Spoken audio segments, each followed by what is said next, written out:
14 დღიანი ადმინისტრაციული პატიმრობის შემდეგ ჟურნალისტმა ვახოსანაიამ დროებითი მოთავსების იზოლატორი დატოვა. მას იზოლატორთან ოჯახის წევრები და ახლობლები ტაშით და შეძახილებით დახვდნენ. ჟურნალისტი ვახოსანაია საკუთარ საცხოვრებელ სახლთან 22 ივლისს დააკავეს. ვახოსანაიას 14 დღიანი ადმინისტრაციული პატიმრობა პარლამენტის თავმჯდომარის შალვა პაპუაშვილისა და დეპუტატ ვლადიმერ ბოჟაძის შესახებ სოციალურ ქსელში დაწერილი პოსტის გამო შეეფარდა. თბილისის საქალაქო სასამართლოს პოსტზე სამართლებრივი რეაგირებისათვის შინაგან საქმეთა სამინისტროში შექმნილმა სიძულვილის ენის წინააღმდეგ ბრძოლის სამმართველომ მიმართა.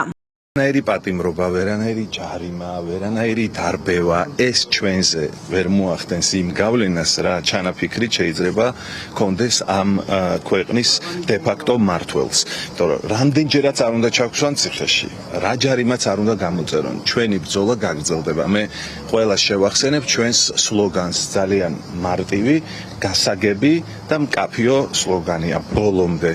სულ ბოლომდე გამარჯვებამდე. ეს რეჟიმი არის განწირული, იმიტომ რომ შეეჭიდა ისეთ რაღაცებს, აი მაგალითად შეეჭიდა იმას, რაც ვერ მოახერხა კაცობრიობის ისტორიაში ვერავინ, რომ აი აუკრძალოს ადამიანებს ლაპარაკი, აუკრძალოს წერა. ჩვენ მაინც დავწერთ, მაინც ვილაპარაკებთ, მაინც გამოვთქვამ ჩვენს აზრს და სწორედ ეს არის ჩვენი მთავარი იარაღი, რომ ჩვენ გამოვთქვათ ჩვენი აზრი. დავწერ, ბევრჯერ დავწერ, იმდენჯერ დავწერ, რამდენჯერაც მომესურვება და მოდი მარტივი შეკითხვა დაუსვას თავის თავს ივანიშვილმა. აი რა მიიღო ახლა იმით, მე რომ დამაპატიმრა გარდა იმისა, რომ თავისი მარიონეტის სახელი კიდევ უფრო დამკვიდრდა ამ საზოგადოებაში. აქ იმისთვის არ ვშარვა რომ გამოვიდე და რამე არ დავწერო. აქ იმისთვის ვიჯექი რომ ვწერ და ვლაპარაკობ და კიდევ დავწერ და კიდევ ვილაპარაკებ. მე მგონი ქართულმა ოცნებამ დიდი ხანია იფიქრა და მიიღო გადაწყვეტილება, რომ ზოგადად თავისუფალი პროფესიები ამ ქვეყანაში არ უნდა არსებობდეს. ზოგადად თავისუფლება არ უნდა არსებობდეს. ახლა საფიქრალი და დილემური გადაწყვეტილებები მისაღები აქვთ იმ ადამიანებს, გვაქვს იმ ადამიანებს, რომლებიც თან ჩვენს პროფესიას ვემსახურებით და ამავე დროს ვხედავთ, რომ ქვეყანა ხელიდან გვეცლება, თავისუფლებას ვკარგავთ, მონობა ხდება ჩვეულებრივი მოვლენა და მეტი წახალისებული.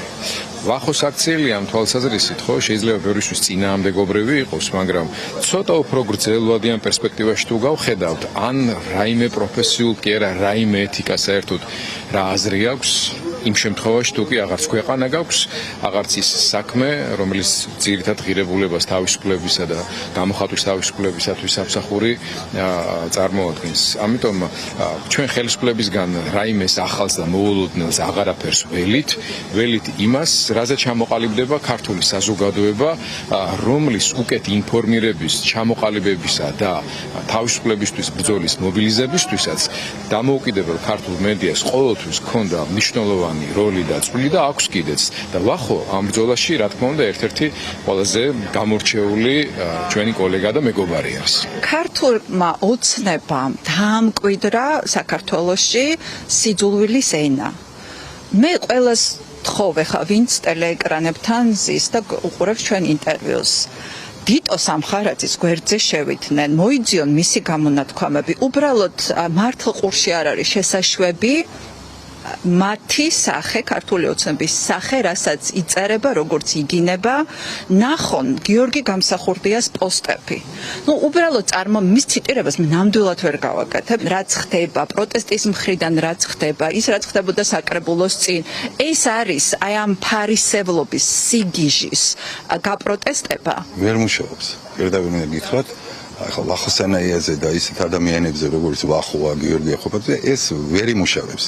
ბიძინა იმაშვილი შემიძლია დავაიმედო. ვერ იმუშავებს ბიძინა შენი მეთოდები. ცნობილი გამონათქვამი რომ მოგიწველ და მეთოდები ნიკანდრო გამორიცხულია, რომ თავისუფალ სიტყვას ბიძინა იმაშვილი მოუგებს. დონ შეგვიძლია დაგვაპატიმრონ, ყველაფერი გაგვიგეთონ, მაგრამ თავისუფლების სურვილი ქართველებში არის ძალიან ძლიერი. ამის სიმბოლოა დღეს ვახოსანაია და გიორგი ახობაძე.